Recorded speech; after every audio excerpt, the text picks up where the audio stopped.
If you thought the Raptors were written off last season, just wait until this season. Why? Why?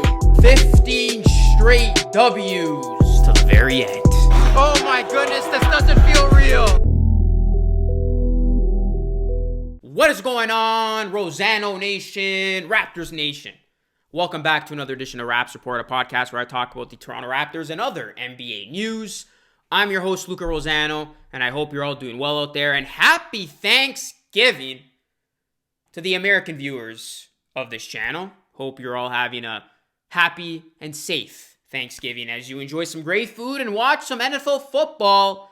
Although we did get robbed of that Thursday night football game that I was looking forward to as a Ravens fan. Ravens-Steelers getting pushed to Sunday. So unfortunately, we're going to have to wait on that.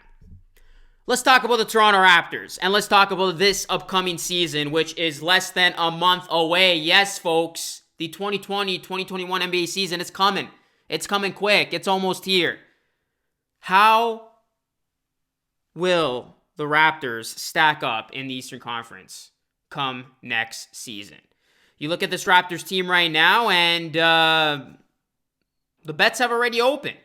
Bet Online has pegged the Raptors at 41.5 wins in a 72-game regular season. Of course, this is a shortened regular season from 82 games.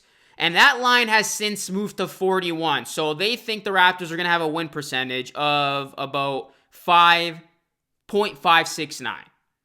So if you're a betting man, would you go over or would you go under? I would consider myself a moderate betting man. When I need to, I'll make the big bet. I'm smashing the over all day on this, people. I mean, I see the Raptors winning more than 41 games in a shortened season if things go right and everybody stays healthy. So I'm going over on that.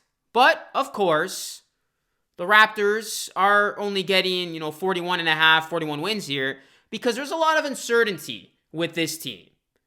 We lost two major pieces in Serge Ibaka and Marc Gasol. We did bring back a major piece in Fred VanVleet.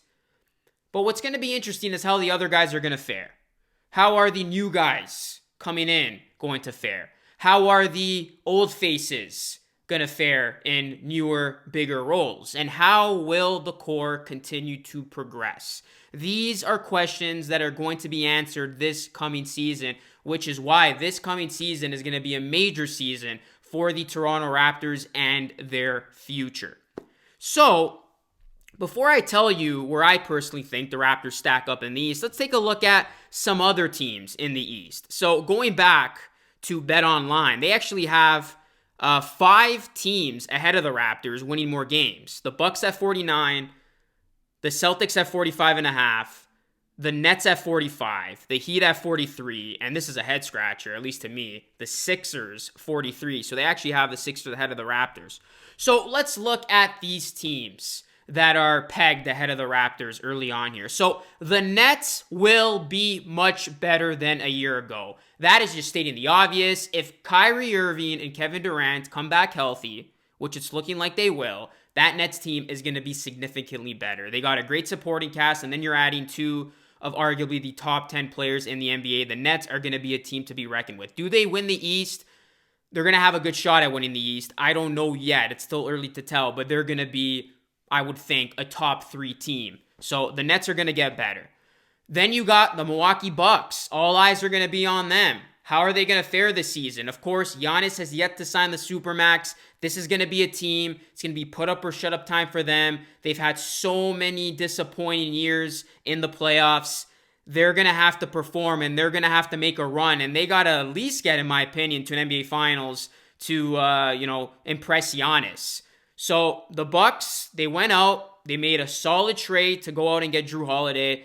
They were supposed to get Bogdanović. That fell through. But nonetheless, the Bucks, they do show up in the regular season. They are going to be a team that you got to put a little bit of respect on their name. The Bucks are going to be there when talking about the Eastern Conference elite. Then you look at the Miami Heat, coming off a year in which they made it to the NBA Finals to a lot of people's surprise. They brought back their key pieces. Bam Adebayo re-signs. Dragic is back. They got Jimmy Butler, of course, Eric Spoelstra, one of the best coaches in all of the NBA. The Heat are still going to be there. That's a dangerous team. And then you look at the Boston Celtics, bringing back the same faces. Jason Tatum, he gets paid. He's going to be into another year of his career. Obviously, they went out and they got Tristan Thompson, who I believe is a big get. The Boston Celtics are going to be a team to be reckoned with as well. And then you got the Philadelphia 76ers. They went out and actually made some very good low-key moves. They brought on over some shooters in Danny Green and Seth Curry. They obviously have a new head coach in Doc Rivers. They hope he can change the culture over there in Philly. So, yes, the Eastern Conference has gotten better, and some of these teams that I just mentioned did make significant moves to their squads. So where do the Raptors rank in the East? Let's start with the Nets. I do think the Nets are going to be a top 3 team. I would put them ahead of the Raptors. The Milwaukee Bucks, yes, they fall short in the postseason, but when it comes to the regular season, they are one of the best regular season teams under Giannis, and they've proven that. I would put them ahead of the Raptors. You look at the Miami Heat, again, bringing back the guys that were a part of that NBA Finals run. They're going to be hungry. They're going to be upset of coming so close, but not getting it done. I would put the Heat ahead of the Raptors. Then you look at the Boston Celtics. Of course, they pushed the Raptors to 7 games. They beat the Raptors in 7 games. I should say the Raptors pushed them to 7 games. But that was a very competitive series that went back and forth.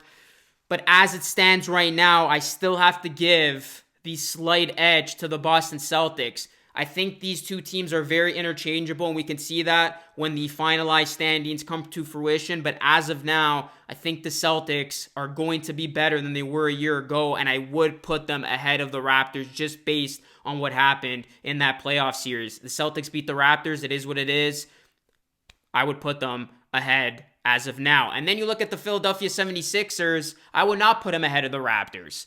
Yes, they did go make some solid moves. Yes, they have a new head coach, but I still believe the Raptors are a better team than Philadelphia unless they prove otherwise. So, as it stands now, guys, I'm not going to give you an official ranking of where I see the Raptors. That's going to come later as the season gets closer. I'll probably do a video a week or two before the season starts with a finalized standings in both the Eastern and Western Conference. But I would have the Raptors anywhere in 4th or 5th. I think that's fair to say. Again, interchanged with either the Celtics or the Heat, but I think the top 3 will look something like Nets, Bucks, either Heat or Celtics, and then whoever's that 4th seed, Heat, Celtics, I think they could be interchanged with the Raptors, who right now I do have slated 5th, but again, I can see them getting into that 4th spot and hosting a playoff game, a playoff series once the playoffs roll around. And then beyond that, like I said, I got the Sixers below the Raptors. I still think the Pacers are going to be below the Raptors. And then that final playoff spot is probably going to belong to, the Hawks or the Magic. That's basically where I see the Raptors stacking up in the East. The East did get better. It's going to be tough. There's going to be a lot of players, a lot of teams that can make runs to the NBA Finals. But let me just start by saying this. I mean, even if the Raptors do fall to 5th, we just saw the Miami Heat make an improbable NBA Finals run being 5th. So just because this team isn't in the top 3 or top 2 doesn't mean they don't have the capabilities of making a run and doing something of significance in the playoffs. So I do want to make that clear. But it's going to be a very interesting year. Nets, Bucks, Heat, Celtics, Raptors, Pacers as a long shot, Sixers as a long shot. The East could very well be wide open. And this is going to be, again, one of those years for the Raptors that will tell fans a lot about what this team currently has. Can the Pascal Siakams of the world take that next step? Can OG Anunoby take that next step? Can Fred VanVleet continue to progress?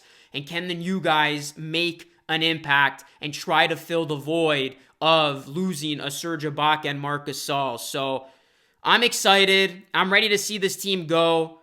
And it's almost time to see this team get into the thick of things as it comes to the NBA season. So that's my take on this, my early take on where I see the Raptors stacking up in the East. What's your take on this?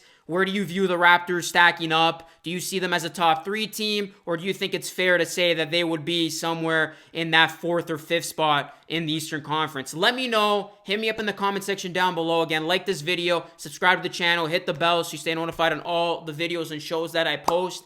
And go and follow me on social media where we can keep the conversation rolling. That's Instagram, that's Twitter, and that's TikTok. And join as a channel member today if you wish for custom perks and emojis. That's it for me, ladies and gentlemen. As always, thank you so much for watching. It is greatly appreciated. And until next time, be great and stay blessed. Peace out.